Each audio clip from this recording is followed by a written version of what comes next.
पूर्णमदा पूर्णमिदं पूर्णात् पूर्णमुदच्यते पूर्णस्य पूर्णमादाय पूर्णमेवावशिष्यते। ब्रह्मानन्दं परमशिवं केवलं ज्ञानमूर्तिं द्वन्द्वातीतं गगनसदृशं तत्त्वमस्यादिलक्ष्यम् एकं नित्यं विमलमचलं सर्वजीवसाक्षिभूतं भावातीतं सर्वं तन्नमामि। गुरुर्ब्रह्मा गुरुर्विष्णु गुरुदेवो महेश्वरा गुरु साक्षात् परं तस्मै श्रीगुरुवे नमः। ध्यानार्थं गुरोर्मूर्ति पूजामूलं गुरोर्परं मंत्रमूलं गुरोर्वाक्यं मोक्षमूलं गुरोर्कृपः। कर्मों के बंधन फंसे सारे जीव अनजान, जन्म मरण के चक्र में गिरते बीच जहान।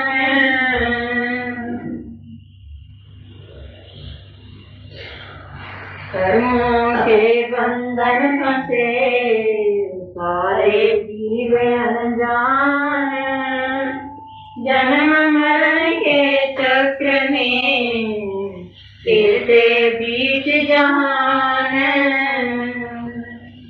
जीवात्मा इसको परमात्मा के अंश कहते हैं। जिस प्रकार पानी की बूंद समुद्र की अंश है, इसी तरह ये जीवात्मा उस परमात्मा की अंश है।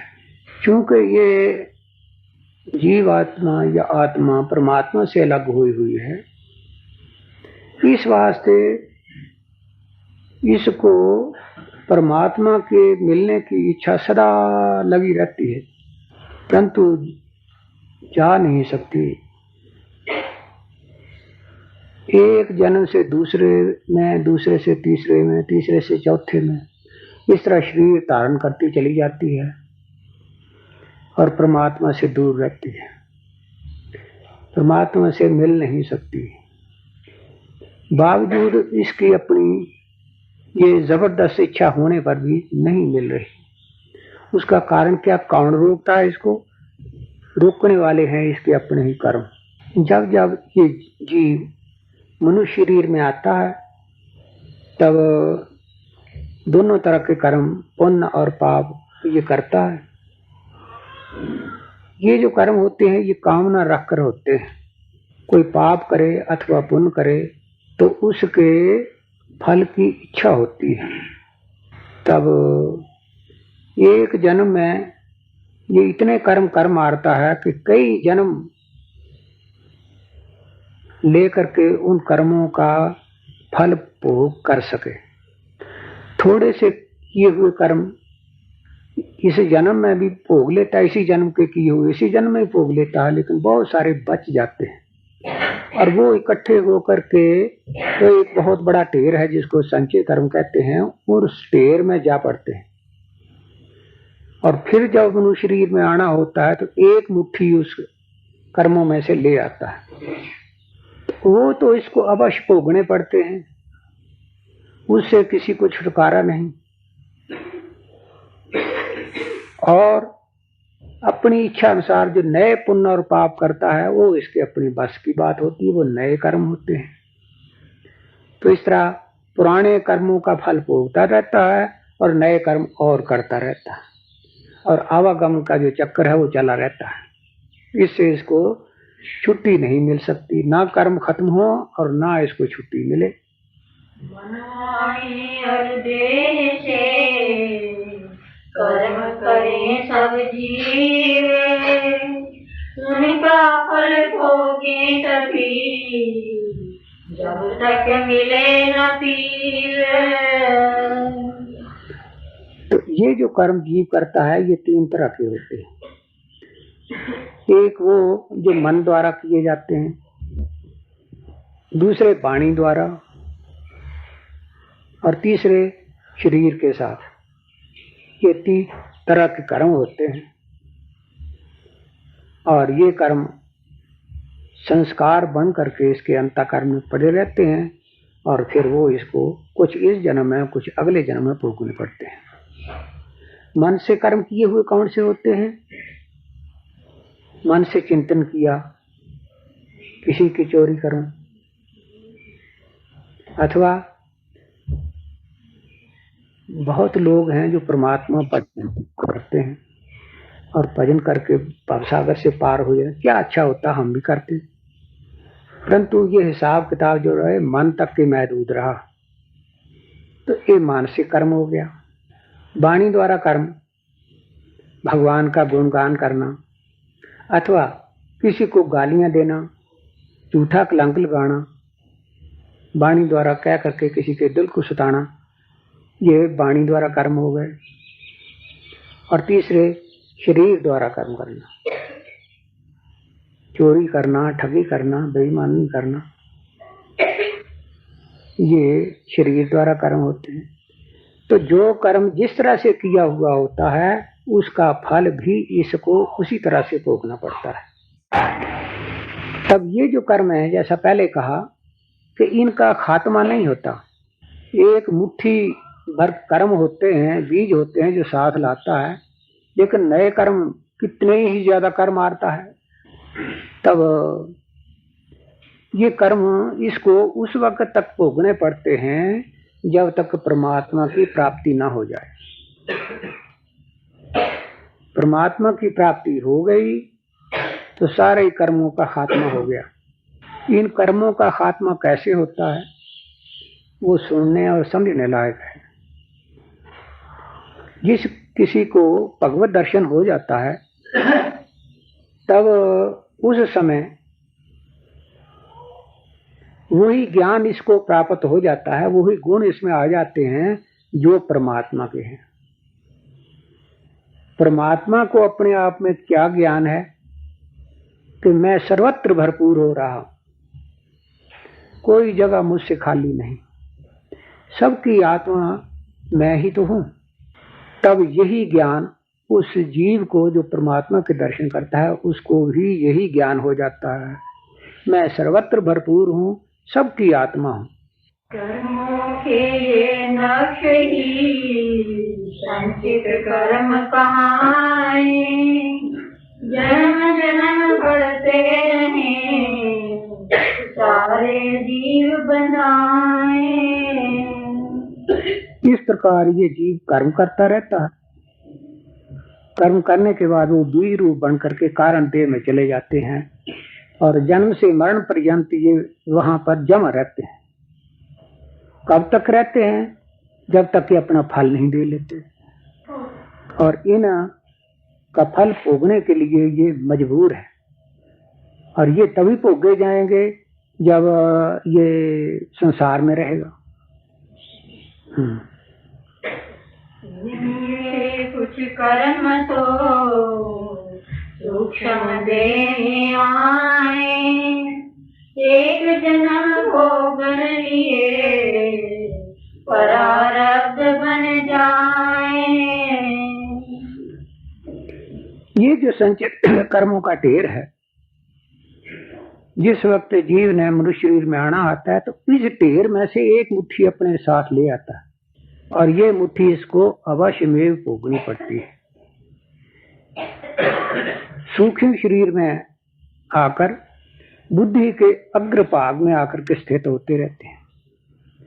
जैसे जैसे किसी कर्म ने भोगना हो तो आन करके पहले मन के अंदर स्फुरण पैदा करते हैं, फिर बुद्धि में स्थिर हो जाते हैं, फिर आदमी की बुद्धि वैसा ही सोचने लग जाती है।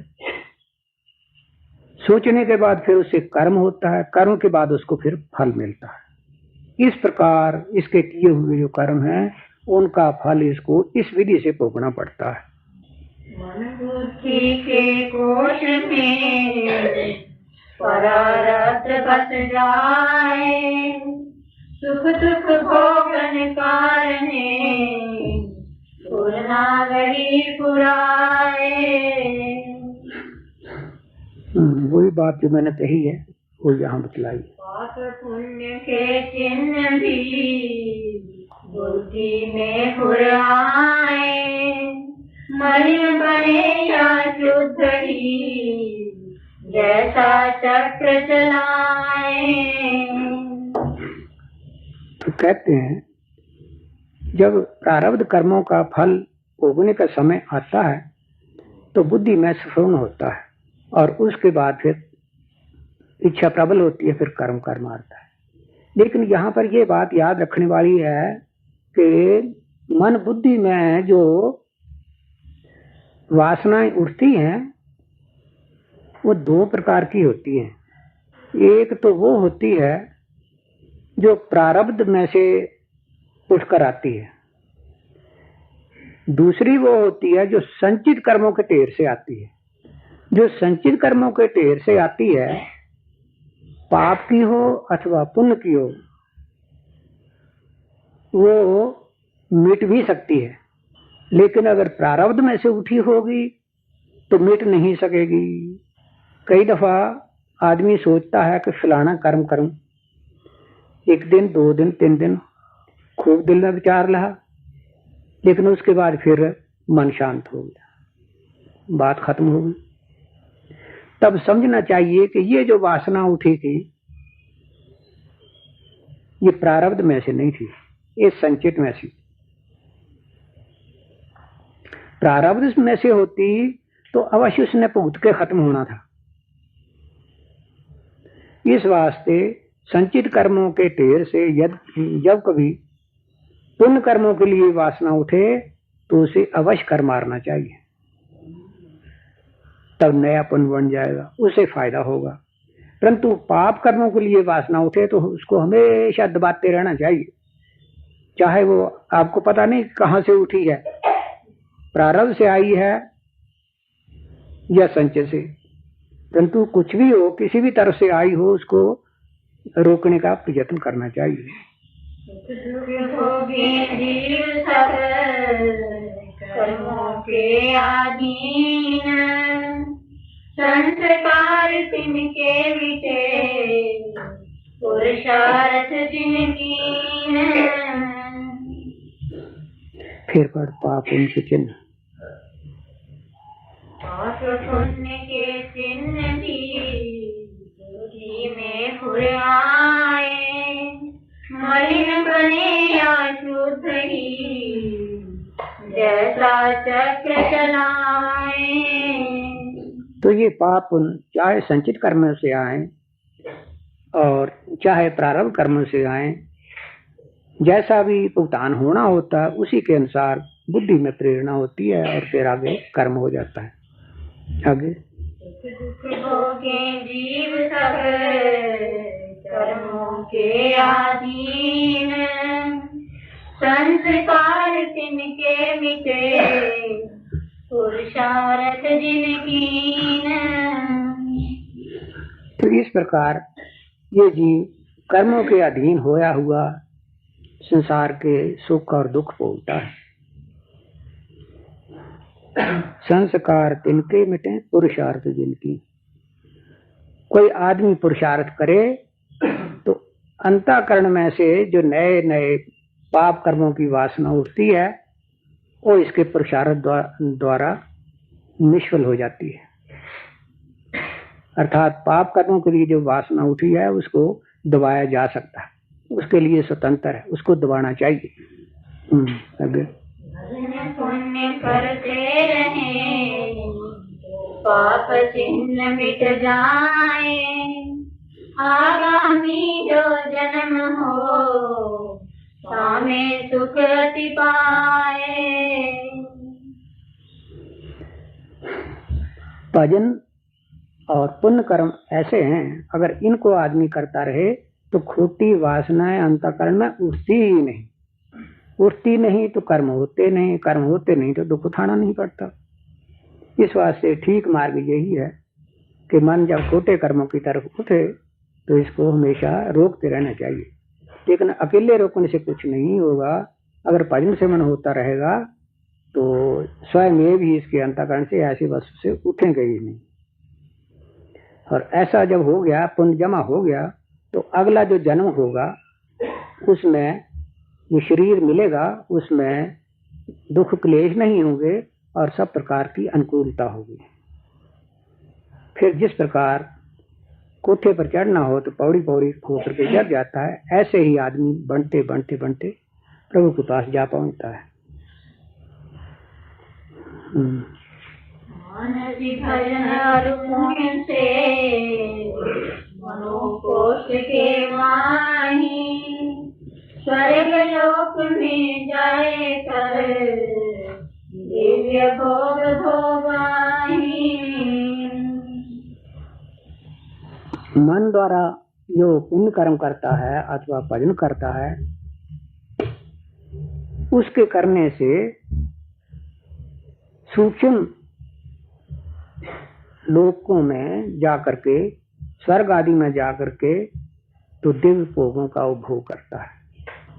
जब तक ये जीवात्मा जाने ना निज रूप, कर्म बंधन से बांधिया बने रंग या रूप। रूप नहीं भूल, कर्म बंधन से बांधिया बने रंग या भूप। तो कहते हैं ये जो आवागमन का चक्कर है, ये इस जीव का तब तक चला रहता है जब तक से ये अपने वास्तविक स्वरूप को नहीं जान लेता, उसके दर्शन नहीं कर लेता, आत्मा के दर्शन नहीं कर लेता। तो आत्मा ही परमात्मा है। मनुष्य का, जीव का जो आत्मा है वही परमात्मा है। जिस तरह घटाकाश और महाकाश में अंतर क्या है? सिर्फ कड़े का पर्दा होने करके ही है। आकाश को तो कोई पर्दा है नहीं, वो तो कड़े के अंदर बाहर उसके रोम रोम में ज्यों का त्यों है, परंतु देखने की काबिलियत न होने के कारण कड़े के आकाश को आदमी अलग समझता और बाहर के को अलग समझता है। इसी तरह अज्ञानता में आत्मा और परमात्मा दो मालूम होते हैं, लेकिन जब इसको दिव्य दृष्टि मिल जाती है तो देखता है कि आत्मा और परमात्मा दो नहीं, एक ही है। कर्म बंधन से बंधिया बने रंग या भूत।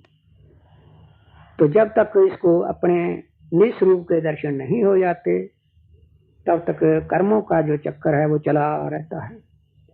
संचित कर्मों का ढेर इतना बहुत बड़ा है कि जिसका कोई हिसाब ही कोई नहीं। कर्मों से छुट्टी पाकर ये परमात्मा को मिलना चाहे तब तो असंभव बात है, क्योंकि कर्म इतने हैं कि वो भोग करके खत्म कर ही नहीं सकता। फिर जब जब मनुष्य शरीर में आता है तब और जमा होते जाते हैं। तो कोई भी इन कर्मों से बचने की राह नहीं है, स्वाय एक आत्मदर्शन के, परमात्मा दर्शन के।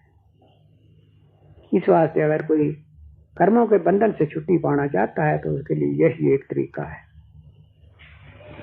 अनुभव किए जाने बात, इंद्रियों के मन बुद्धि के कर्म सभी हो ज्ञात।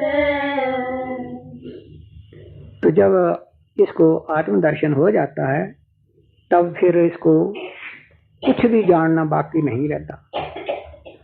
किस जन्म में किस कर्म के कारण ये शरीर धारण करना पड़ा, कौन कौन से कर्म किस जन्म में इंद्रियों द्वारा, मन द्वारा, बुद्धि द्वारा, वाणी द्वारा कौन कौन से कर्म किए, उनका क्या क्या फल होगा, ये सब उसे ज्ञात हो जाता है। त्यागे जबी सूक्ष्म देवी त्याग, आत्म रूप में स्थिर हुए ब्रह्म कोटि में जाग। तब जब इसका समय आता है भगवत प्राप्ति का, तब क्या होता है, प्रारब्ध कर्मों का जो भोग है वो खत्म हो जाता है। तो स्थूल शरीर जो पंच भौतिक है ये इस जीवात्मा के ऊपर कोट की तरह है, कोट उतर जाता है। और उसके बाद फिर अंदर जो कुर्ता पहना हुआ है सूक्ष्म है वो भी चला जाता है, अंदर कारण है वो भी दूर हो जाता है, रह जाता आत्मा। आत्मा रह गया तो आत्मा देखता जो अंदर है वो भी बाहर है, बस। भगवत प्राप्ति होगी, अनुभव हो गया, आत्मसत्ता का बोध हो गया। ये है ब्रह्म कोटि में जागना। सारे कर्म भोगे नष्ट कराए, ये मान सारे कर्म अपने नहीं बनाए। तो प्रारब्ध कर्म जो हैं ये तो भोग करके खत्म हो जाते हैं, और जो क्रियमान होते हैं यानी ज्ञान हो जाने पर प्रारब्ध कर्मों का तो खात्मा हो गया, शरीर पूरा होने पर, भोग पूरा होने पर, और क्रियमान जो कर्म थे उनको वो अपने नहीं मानता। भला ये किस तरह हुई बात है? हाँ, जरा विस्तार से जो सुनो किस तरह। क्रियमान है उनको अपने नहीं समझता। जब आत्मबोध हो गया, यही बताया ना कि आपने पहले कि जब आत्मबोध हो गया तो अंदर बाहर होता उसी भगवान को देख रहा है। ठीक, वो देख रहा है। वो कर्म कब बनता है? देह आत्म बुद्धि जब तक होती है तब तक कर्म बनता है। क्या इस देह को ही अपना आप समझता रहता है? अज्ञानता तो यही है ना, जिससे कर्म बनता है कि इस शरीर को ही अपना आप समझता है। जब इसको ज्ञान हो गया तब क्या हुआ कि मैं आत्मा हूं। तो आत्मा जो है वो तो अकर्ता है, भोगता है, निर्लेप है। वो तो साक्षी है, प्रकाश देता रहता है, करता कराता कुछ नहीं। ना कोई खाता, ना पीता, ना आता, ना जाता, ना जन्मता, ना मरता, ना सुख, ना दुख, कुछ भी नहीं। जो कुछ भी होता है वो इस शरीर का संबंध उसके साथ होने से होता है। तो देखता है शरीर जो है तो पंच भौतिक था, मैं तो है हूं नहीं। तो इसी ने किए यही भोगे, मुझे मेरा इसके साथ क्या तो अलग। तो ये बात होते ही, ज्ञान होते ही क्रियमान जो कर्म है उनको मानता ही नहीं, कहते तो शरीर के धर्म है। इंद्रियां अपने अपने विषयों के साथ संबंध रखती हैं और कार्य करती हैं। गुणा गुणेश वर्तन्त इति मत्वा न संजते। ज्ञानवान जो होता है वो उसको यही ज्ञान होता है कि गुण ही गुणों में वर्त रहे। मैं आत्मा हूँ, मेरा इसके साथ क्या संबंध है? कुछ नहीं, कुछ दुख हो रहा है। अज्ञानता न दुख जो है वो तो अज्ञानता का है। अंधेरा घर हो और उसमें इसको कोई चीज देख करके मालूम हो कि अंदर कुत्ता खड़ा है तो कितना पै हो जाता है। रात को अंधेरे में चले, रास्ते में रस्सी पड़ी है, सांप दिखाई पड़ा तो आदमी कितना पै पीट होकर दूर जा पाता और पसीना तक आ जाता है, तो होता कुछ भी नहीं। तो है सब कुछ इसी तरह ही। परंतु अज्ञान का जब तक अंधेरा है तब तक ये पै इसका दूर नहीं होता है। जन्म मरण जितना है, आना जाना जितना है, ये सारा एक अज्ञान तक के पर्दे में हो रहा है। मन हौसला करता कर्म के रोग पाते। हाँ, कर्म जो है वो जरूर रोग डालते हैं, परंतु अब समझ आ गई है तो इसको फिर अपने आप को पहचानना चाहिए कि तुम आत्मा है और ये जड़ तत्व है। संचित सारे कर्म जो निराधार रह जाए, जो उसको जाने बुरा पाप उसे लग जाए। संचित सारे कर्म जो निराधार रह जाए। तो जो संचित कर्म थे, ये तो पहले बतलाया कि संचित कर्मों का ढेर इतना बड़ा है कि वो किसी तरह भी खत्म होने का नहीं है। अब इसको तो ज्ञान हो गया, लेकिन वो बीज तो संचित के पड़े हुए हैं ज्यों के त्यों, उनका क्या बने? वो नष्ट नहीं होते। तो कहते हैं कि जो उसको जाने बुरा पाप उसे लग जाए। तो दो तरह के कर्म है ना संचित में पड़े हुए, एक पाप कर्म, दूसरे पुण्य कर्म। तो ये जिसने जो कर्म किए थे वो तो जाकर के परमात्मा में मिल गया, लेकिन संचित कर्मों का ढेर रह गया। अब ये ऐसे जिस तरह एक लावारिस बच्चा होता है, कोई न माता है, न पिता है, न कोई खबर लेने वाला है, इस तरह फिर निराधार रह जाते हैं। फिर अपने लिए जगह तलाश करते हैं, अब हम जाएं तो कहाँ जाएं? तो कहते हैं जो उसको जाने बुरा पाप उसे लग जाए। उस महापुरुष को जो उसमें जा लीन हुआ है, जो फिर पीछे उनकी निंदा करते हैं, बुरा कहते हैं, कई गालियां देते हैं, वो पाप कर्म तो वे उधर चले जाते हैं। आगे चिंतन करे भलाइयां तो पुण्य सिमट जाए, मुक्त जीव के कर्म सब यूं छुटकारा पाए। जो उन महापुरुषों का गुणगान करे, उनका चिंतन करे, वो उनको मिल जाते हैं, वो उधर चले जाते हैं। इस प्रकार जो मनुष्य मुक्ति पा जाते हैं, संसार बंधन से छुटकारा पा जाते हैं, उनके जो पाप उन कर्म होते हैं, इस तरह से वो अपनी जगह बना लेते हैं। कल मैं बोल दिया सी कुछ ज्यादा तो मेरा दिमाग थक गया जी, आज मैं इतना ही बोलना। इस पर शंका हुआ तो बहुत कुछ मैं बोल सकता है। मेरे पिताजी ने श्री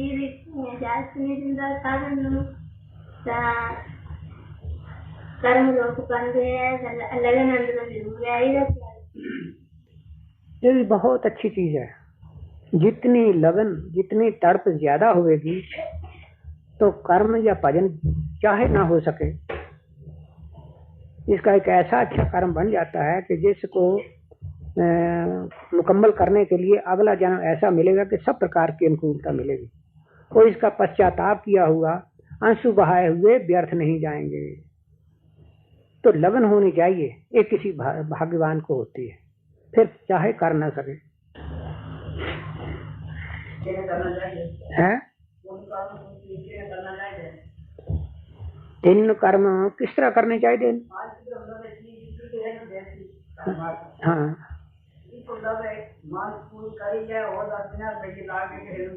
आहो,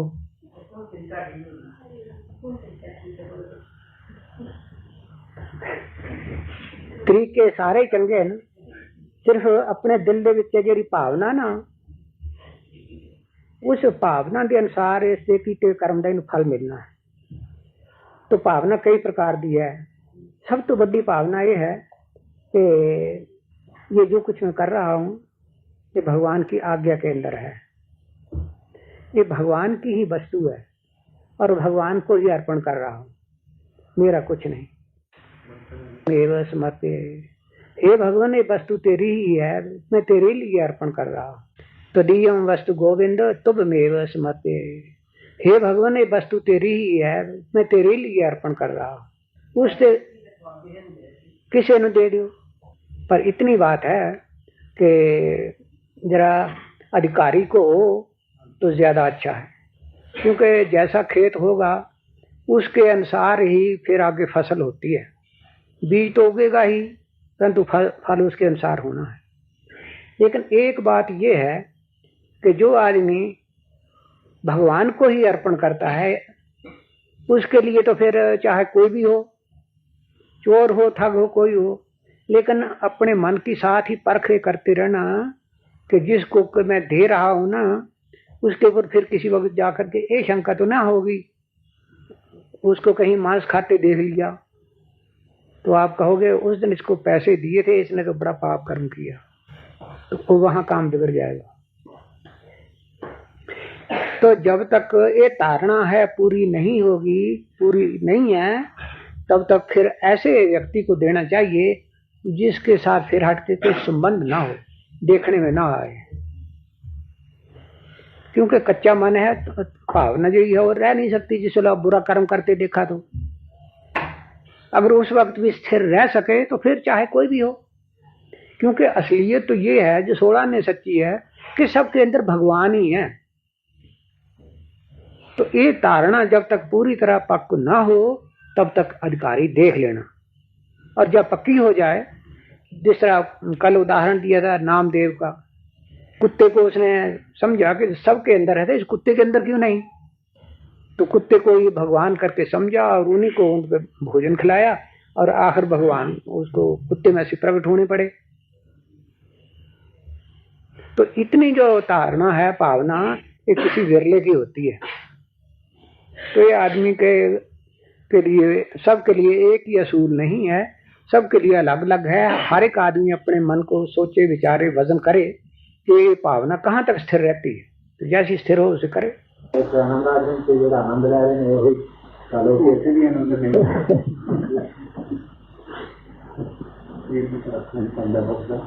फिर हर चीज जो है वो अपने पाप पुण्य जिस प्रकार के कर्म होते हैं उनको भोग कर शरीर मनुष्य शरीर में आता है नेक चीज जीने के लिए।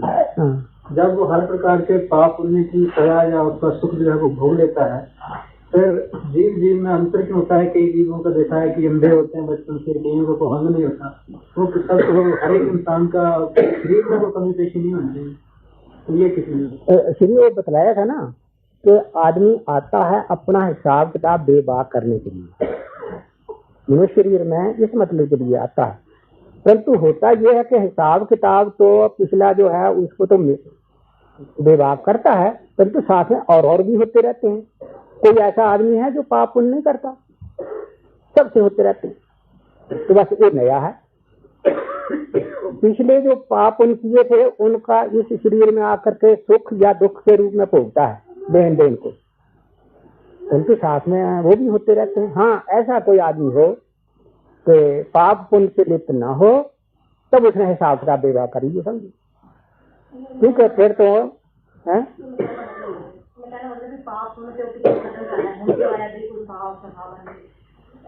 ऐसा नहीं ना होता। और मुट्ठी जो होती है जब पैदा होता है तो बंद होती है, लेके आया हूँ। बाकी कहा ना कि जो है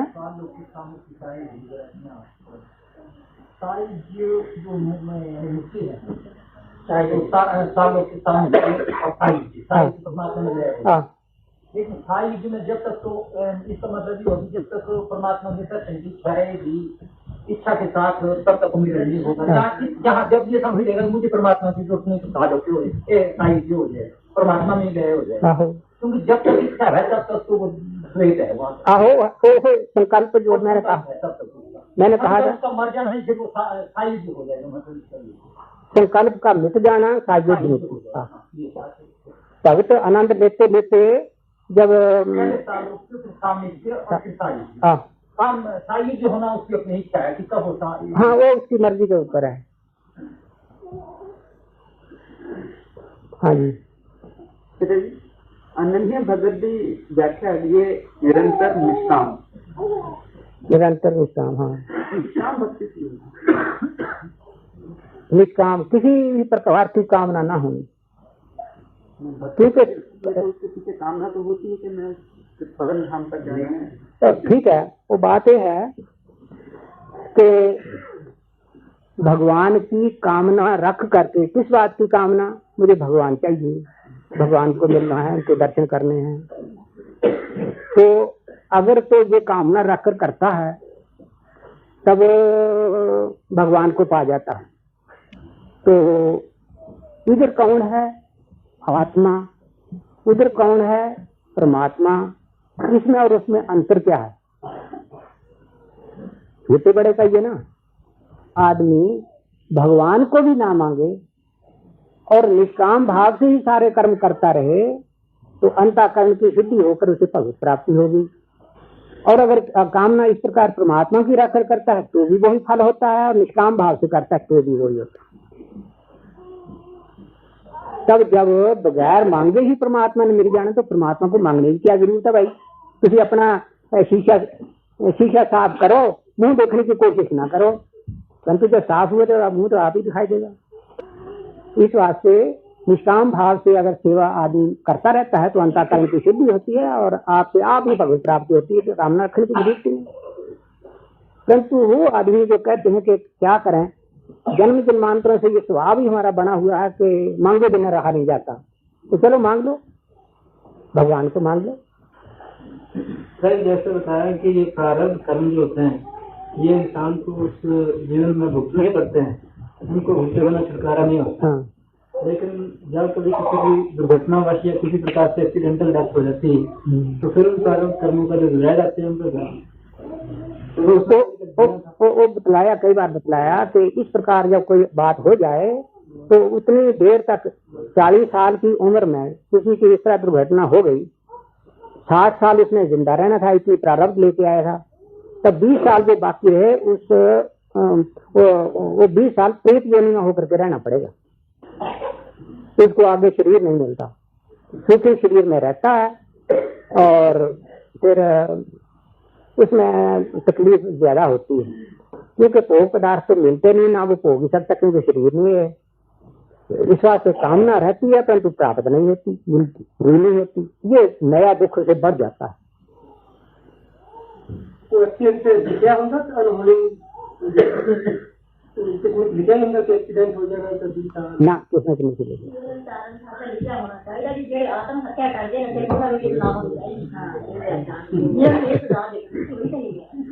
अच्छी बात।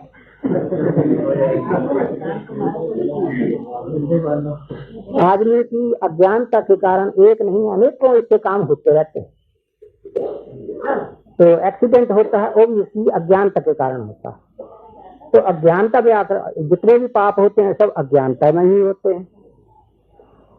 तो अज्ञानता का दुख तो भोगना ही पड़ता है भाई। पुरुषार्थ करके इस अज्ञान के पर्दे को भी हटाना है। और ये अज्ञानता का जो पर्दा है ये आदमी का अपना ही पैदा करता है। जैसे जैसे कर्म करता है उसी के अनुसार इसकी बुद्धि बनती है।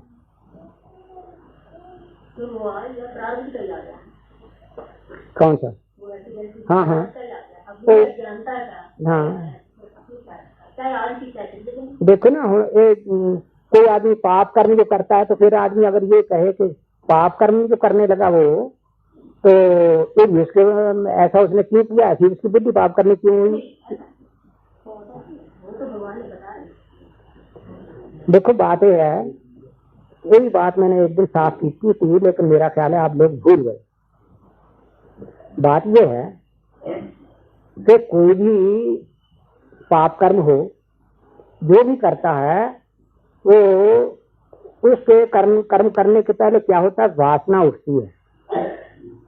वासना उठ करके बुद्धि उसकी मदद कर देती है, ये करना चाहिए तो ये फायदा है। बस बुद्धि मजबूत हुई तो कर्म हो गया। तब ये जो वासना उठा करती है ये दो तरफ से उठा करती है।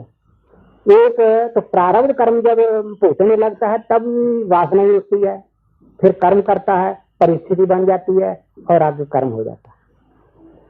प्रारब्ध में भी वही बात और नए कर्म जो है उसमें भी वही बात। फर्क कहाँ पड़ा? जो नया कर्म उसने किया उसकी वासना उठी थी संचित कर्मों के तेज से, और जो प्रारब्धिक थी वो उठी थी प्रारब्ध में से, होनहार में उसी से जिसको लेके आया था। तब उनकी पहचान क्या है कि वासना कहाँ से उठी थी? वो ये कि जो सोचा था अगर वो उसके मुताबिक कर लेता है, जो उसने पहले विचार किया था अगर उसे पूरा उतर जाता है तब हो सकता है कि ये प्रारब्ध करने में से। लेकिन अगर बाद में उस ख्याल को मुलतवी कर देता है, छोड़ देता है, तब वो वासना उठेगी संचित कर्मों से। क्योंकि संचित कर्मों को करे या ना करे ये इसके बस की बात है, प्रारब्ध को मोड़ नहीं सकता। तब ज्यादातर इस बात की तरफ ध्यान देना चाहिए कि अगर कुछ सोचना समझना हो कि कहाँ से उठी या होकर रहेगी या मेरे बस की बात है, तो ये सोच लिया करे कि ये पाप कर्म है या पुण्य कर्म है। अगर तो पाप कर्म है तो अवश्य ही ये संचित कर्मों के तेर पे है, तब उसे रोकना चाहिए।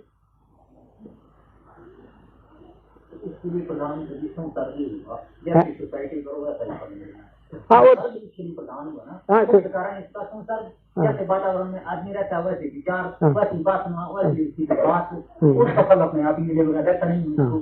अब जिसने चोरों के साथ है ना तो उसकी बुद्धि को तो खुद करने उसका फल भी बुराई हो, क्योंकि संसार की दोष बन गया नहीं। इसलिए अगर हम संसार बुरे संसार से ना जाए तो अपने आप यहाँ है दीदी वो बुद्धि का काम है, कौन सा बुरा है कौन सा अच्छा है, अच्छी तरफ में जाना बुराई तरफ में जाना। तो कोई भी कर्म करते वक्त विवेक का सहारा लेना चाहिए।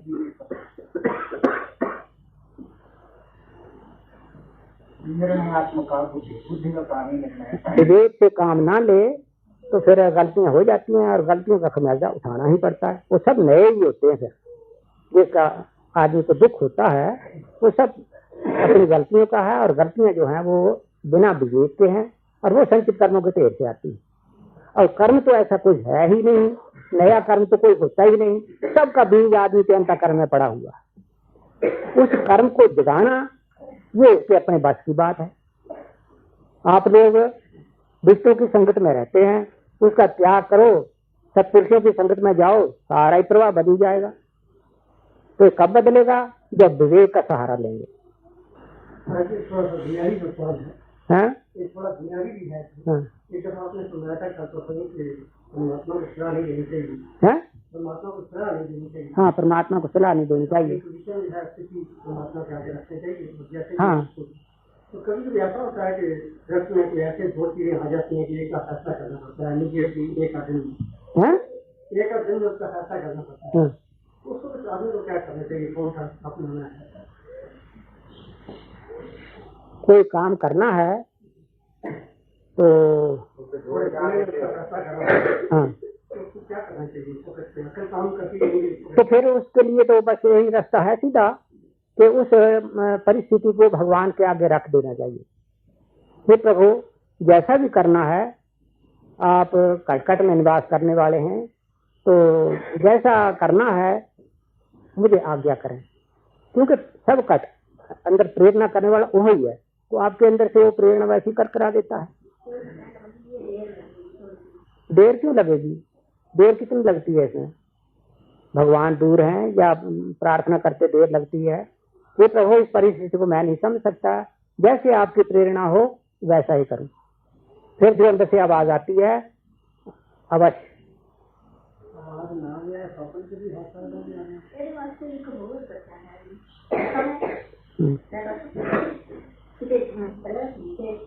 अपना विचार एक बड़े शास्त्र का विचार तो इस महापुरुषों का जिस तरह के शासन का बड़े समझा दी उन्हें तीनों को सामने चाहिए जिससे दो मिल जाए कोई इस तरह नहीं। ठीक है, ठीक है, ये बड़ा लंबा प्रोसेस है।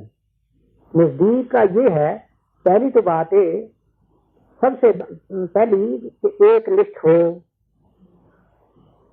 निष्ठ हो करके, तो ये समझ करके कि जो सब जगह है वही मेरे अंदर है। तो प्रभु जैसा आप उसे समझे मेरे वैसी मेरे अंदर प्रेरणा करें, क्योंकि कोई बात ही ऐसी होगी जिसके लिए समय ही नहीं है बात ज्यादा सोचने का। कहाँ वो महापुरुषों के वचनों को याद करेगा, कहाँ शास्त्रों की वो करेगा, उस वक्त काम नहीं करती।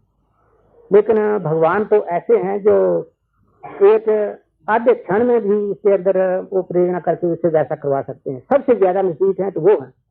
तो प्रभु आप जैसा आप उचित समझते हैं वैसा मुझे आज्ञा करें। देखो, मैं आपको एक बतलाता हूँ बात में, तो ये जो परमात्मा की आवाज है ये सबके अंदर है। परमात्मा सबके अंदर है और वो सबके अंदर प्रेरणा करते हैं, चोर या ठग सब जितने हैं। परंतु बात यह है कि जिनका अंतःकरण बहुत मैला हो चुका है, आवाज उनके अंदर भी आती है, उसका कारण ज्ञानरूपी, परंतु पापों का पर्दा ज्यादा होने के कारण वो आवाज आने पर भी उसको नेग्लेक्ट कर जाता है, उसको सुनता ही नहीं। चोरी करने लगो तो कौन आदमी होगा कि जिसको ये आवाज नहीं आएगी, मारे जाओगे, बदनाम हो गए, ये होगा वो होगा। तो कहता है वो दूसरी तरफ जो अपना पाप का पर्दा वो उसे कहता है एक बार चोरी होगी ना सारी उम्र सुख से गुजारूंगा, बस वो बात सामने रह जाती है और दूसरी भूल जाती है। परमात्मा की आवाज को दबा देता है।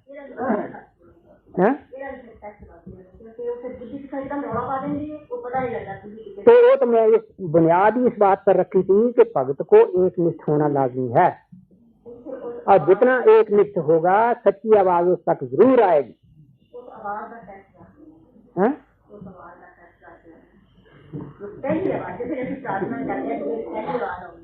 हाँ, वो जो पहली आवाज आएगी ना वो परमात्मा की ही होगी, उसके बाद जो होगी ना वो फिर अपनी होती है, क्योंकि उसमें फिर मौका मिल जाता है उसमें और मिलौनी करने का काम बिगड़ जाता है।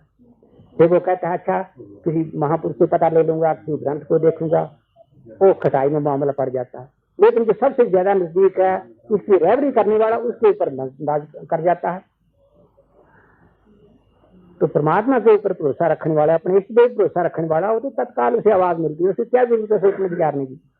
अच्छा, फिर दो ही सूरतें आगे चलकर हो सकती हैं। एक ये कि वो मामला जो है वो आपके हक में भी हो सकता है और आपके हक में नहीं हो सकता।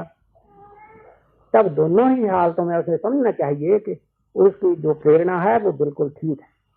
मुझे चाहे इसमें कष्ट हुआ या नुकसान पहुंचा, कुछ भी हुआ, मैं नहीं जानता कि इसमें क्या राज है कि इसमें कौन कैसी मेरी बेटी है। बहुत बातें ऐसी होती हैं जो ज़ाहिर तौर पर नुकसानदेह प्रतीत होती हैं, लेकिन बाद में पता लगता कि वो नुकसान ना मेरा होता तो मुझे फायदा न पहुंचा। तेरी प्रीति के रंगीले हर श्वास गीत गाऊं, तेरे नाम के सहारे मंजिल पे पहुंच पाऊं। तेरी प्रीति के रंगीले, तेरी प्रीति के रंगीले हर श्वास गीत गाऊं, तेरे नाम के सहारे मंजिल में पहुंच पाऊं। अफसोस जिंदगी के बीते दिवस हैं सारे, बीते दिवस हैं सारे। अफसोस जिंदगी के बीते दिवस हैं सारे, बीते दिवस हैं सारे। अफसोस जिंदगी के बीते दिवस हैं सारे, बीते दिवस हैं सारे। अफसोस जिंदगी के बीते दिवस हैं सारे, बीते दिवस हैं सारे। लेकिन समझ ना पाया तेरे राज भरे इशारे, तेरे राज भरे इशारे। लेकिन समझ ना पाया तेरे राज भरे इशारे, तेरे राज भरे इशारे। हरदम कथाऊंगी मैं, हरदम कथाऊंगी मैं, तुझसे क्षमा ही चाहूं, तेरे नाम के सहारे मंजिल पे पहुंच पाऊं। हरदम कथाऊंगी मैं, हरदम कथाऊंगी मैं, तुझसे क्षमा ही चाहूं, तेरे नाम के सहारे मंजिल में पहुंच पाऊं। पल की ये ज़बान है, गा के क्या सुनाए, गा के क्या सुनाए। पल की ये ज़बान है, गा के क्या सुनाए, गा के क्या सुनाए। पल की ये ज़बान है, गा के क्या सुनाए, गा के क्या सुनाए। पल की ये ज़बान है, गा के क्या सुनाए, गा के क्या सुनाए। तेरा महान गौरव वर्णन किया ना जाए, वर्णन किया ना जाए। तेरा महान गौरव वर्णन किया ना जाए, वर्णन किया ना जाए। ऊंचा है द्वार तेरा, ऊंचा है द्वार तेरा, मैं उड़ान भर ना पाऊं, के नाम के सहारे मंजिल पे पहुंच पाऊं। ऊंचा है द्वार तेरा, ऊंचा है द्वार तेरा, मैं उड़ान भर ना पाऊं, के नाम के सहारे मंजिल पे पहुंच पाऊं। हर पूरे हर कदम धर्म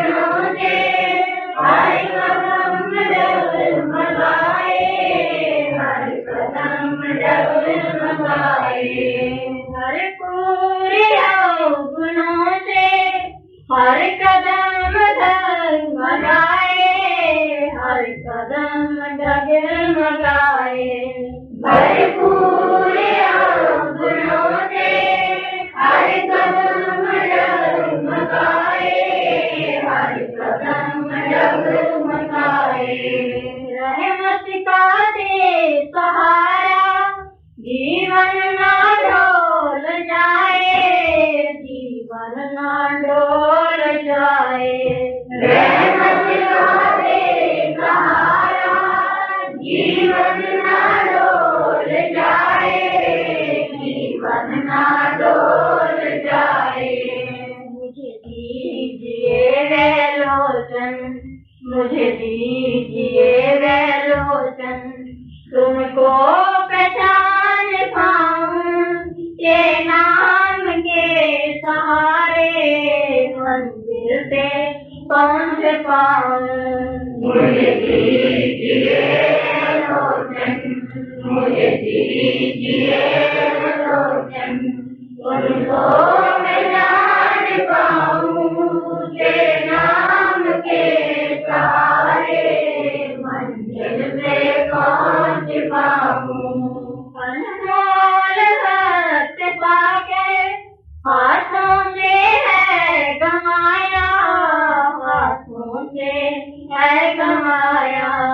अनमोल हस्त पाके हाथों से है गमाया, हाथों से है गमाया। अनमोल हस्त पाके हाथों से है गमाया, हाथों से है गमाया। अनमोल हस्त पाके हाथों से है गमाया, हाथों से है गमाया। तेरा स्वरूप मंदिर नहीं ध्यान में बताया, नहीं ध्यान में बताया।